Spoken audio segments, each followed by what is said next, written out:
Hi hello నమస్తే welcome to our channel నిజం.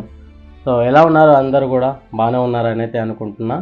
So already మీరు తమ్నైల్లో చూసే ఉంటారు. ఈ వీడియో వచ్చేసి మన తెలంగాణ రాష్ట్రాన్ని స్వాతంత్రం వచ్చినప్పటి నుంచి ఏ విధంగా మన తెలంగాణ రాష్ట్రాన్ని సాధించుకోవడం జరిగింది, ఆ సాధించుకోవడానికి ఎన్ని పోరాటాలు జరిగినాయి, ఏ విధంగా మన తెలంగాణ హైదరాబాద్ మీద దౌర్జన్యాలు జరిగినాయి అనే విషయంపై ఈరోజు మనం క్లియర్గా ఒక చిన్న వీడియో అయితే చేయబోతున్నాను. సో దానికంటే ముందుగా ఫస్ట్ మన ఛానల్ని ఎవరైతే ఫస్ట్ టైం చూస్తున్నట్లయితే దయచేసి సబ్స్క్రైబ్ చేసుకోండి. ఎందుకంటే మీరు సబ్స్క్రైబ్ చేసుకుని ఉంటే నాకు కూడా కొంచెం ఇంకా ఎక్కువ సర్వే చేసి ఇంకా ఎక్కువ వీడియోలు చేయడానికి ఒక ఎనర్జీ సపోర్ట్ లాగా ఉంటుందన్నమాట. అదేవిధంగా మీరు లైక్ చేయండి, మీకు ఈ వీడియో నచ్చినట్లయితే లైక్ చేయండి. ఎందుకంటే సో మీరు లైక్ చేయడం వల్ల ఈ వీడియో ఇంకొకరికి కూడా షేర్ అవుతుంది, వాళ్ళు కూడా సో మన తెలంగాణ గురించి తెలుసుకోవడానికి ఒక అవకాశం అయితే ఉంటుంది. సో అదేవిధంగా ఈ వీడియోలో నేను చెప్పిన విషయంలో ఏదైనా మిస్ అయితే సో దాన్ని మీరు కామెంట్ రూపంలో చెప్పగలుగుతారని చెప్పేసి సో కోరుకుంటున్నా. సో సబ్స్క్రైబ్ అయితే చేస్తారుగా, ఇక మన వీడియోని అయితే స్టార్ట్ చేద్దాం. సో ఫస్ట్గా 1947లో మనకి స్వాతంత్రం అనేది వచ్చిందనమాట. అంటే బ్రిటిష్ వారు మన దేశాన్ని వదిలేసి మేము ఇంకా మీ దేశాన్ని మీరే పరిపాలించుకోండి అని చెప్పేసి వాళ్ళు కొన్ని రోజుల ముందే అనౌన్స్ చేయడం జరిగింది. 1947లో ఆగస్టు 15 కంటే ముందే అనౌన్స్ చేసుకోవడం జరిగిందనమాట. సో ఆ సమయంలో మన భారతదేశంలో మొత్తం కూడా సంస్థానాలు అనేటివి ఉన్నాయన్నమాట. ఇప్పుడు మనకి స్టేట్స్ ఎట్లయితే ఉన్నావో ఆంధ్రప్రదేశ్, తెలంగాణ, మహారాష్ట్ర అనే స్టేట్స్ ఎట్లయితే ఉన్నావో అప్పుడు రాజులు వెళ్ళేవారు కాబట్టి సంస్థానాలు ఉండేవన్నమాట. సో ఆ సంస్థానాలు వచ్చేసి 556 సంస్థానాలు అయితే ఉండేటివి అనమాట. సో 565 565 సంస్థానాలు అయితే ఉన్నాయన్నమాట. సో 565 సంస్థానాలు ఉన్నాయి, రాజులు అయితే వెళ్తున్నారు. సో అప్పుడే ఇంకా మనకు ఇండిపెండెన్స్ డే వస్తుంది. ఇక మన భారతదేశాన్ని మనమే పరిపాలించుకునే అవకాశం మనకు దక్కుతుంది. సో మనందరం కూడా ఈ 565 రాజులందరూ కూడా భారతదేశంలో విలీనమై మన అఖండ భారతదేశాన్ని స్థాపించాలి అని చెప్పేసి అప్పుడు అనౌన్స్మెంట్ చేయడం జరుగుతుందన్నమాట. ఎవరు? సో నెహ్రూ గారు అయ్యుండొచ్చు, సర్దార్ వల్లభాయ్ పటేల్ గారు అయ్యుండొచ్చు, వీళ్ళంతా కూడా భారతదేశ వ్యాప్తంగా అనౌన్స్ చేయడం జరిగింది. మొత్తం కూడా అప్పుడు 562 సంస్థానాలు అన్నీ కూడా అంగీకరించినవి, మన భారతదేశంలో కలిసిపోయినాయి, ఓకే అని వాళ్ళు కూడా హ్యాపీగా ఉండడం జరిగిందనమాట. కానీ కేవలం ఈ 555 సంస్థానాలలో కేవలం 3 సంస్థానాలు మాత్రమే ఈ యొక్క భారతదేశంలో కలవడానికి నిరాకరించినాయి అనమాట, యాక్సెప్ట్ చేయలేదు. సో అందులో ఏవేవంటే ఒకటి కాశ్మీరు, ఒకటి గుజరాత్ అని చెప్పేసి ఇంకోటి వచ్చేసి మన హైదరాబాద్ అనమాట.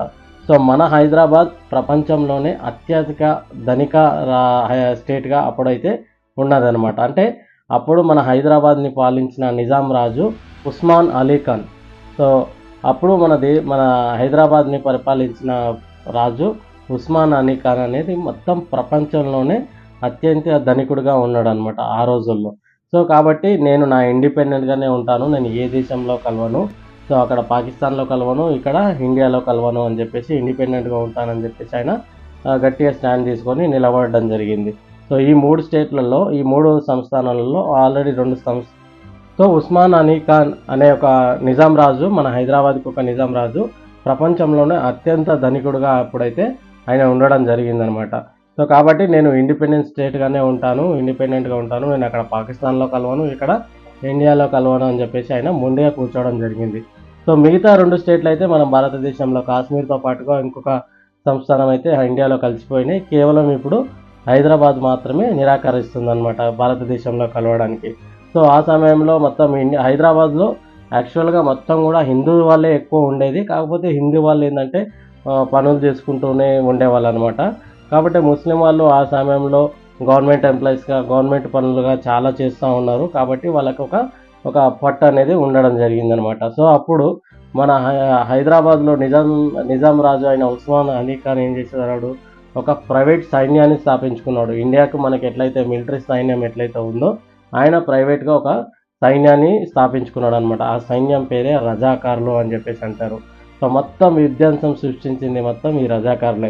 సో ఈ రజాకార్లకి ఒక హెడ్గా కాసిం రజ్వీ అని చెప్పేసి ఒక ముస్లిం వ్యక్తిని, ఆయన వేరే యూనివర్సిటీలో చదువుకున్న వ్యక్తిని ఒక ఈయనను హెడ్గా నియమించడం జరిగిందనమాట. సో ఈయన మొత్తం కూడా మతోన్మాది, అంటే ప్రతి ఒక్కరు మన దగ్గర ముస్లింలే ఉండాలి, ఇంకా వేరే మతం వాళ్ళు ఉండకూడదు అనే ఆలోచన కలవాడు కాసిం రజ్వీ. సో అట్లనే ఇంకా ఆయన అప్పుడు మొత్తం హైదరాబాద్ మొత్తంలో ఆయన మొత్తం చేయని విధ్వంసం ఏది లేదు. ఎందరో హిందువులను ముస్లింగా కన్వర్ట్ చేయడము, ఎవరైతే ఆయనకు ఎదురు తిరిగిరో మొత్తం కూడా వాళ్ళని విధ్వంసంగా చంపడము. ఈయన మన నిజాం కూడా ఆయనకు పూర్తిగా రైట్స్ ఇచ్చేసాడు అనమాట. ఏమైనా చేసుకో, కానీ మన మన హైదరాబాద్లో ఉండే వాళ్ళు మాత్రం మనకే సపోర్ట్గా ఉండాలి, భారతదేశానికి సపోర్ట్గా ఉండకూడదు అని చెప్పేసి. సో ఈయన ఫుల్ పవర్స్ అయితే ఆయన కాసిం రజ్వీకి ఇవ్వడం జరిగింది.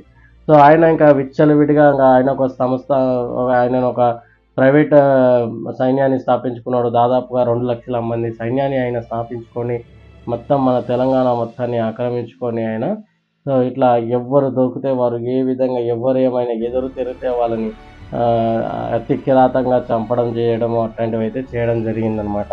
సో అప్పుడు తెలంగాణ రైతాంగ సాయుధ పోరాటం అని చెప్పేసి బైరాన్పల్లిలో ఒక కమ్యూనిజం వాళ్ళు వీళ్ళంతా కూడా తిరగబడడం జరిగింది. దాదాపుగా వచ్చిన ప్రతిసారి 3, 4 సార్లు, 5 సార్లు వీళ్ళు మన నిజాంపై తిరగబడడం జరిగిందనమాట. తిరగబడి వాళ్ళను కూడా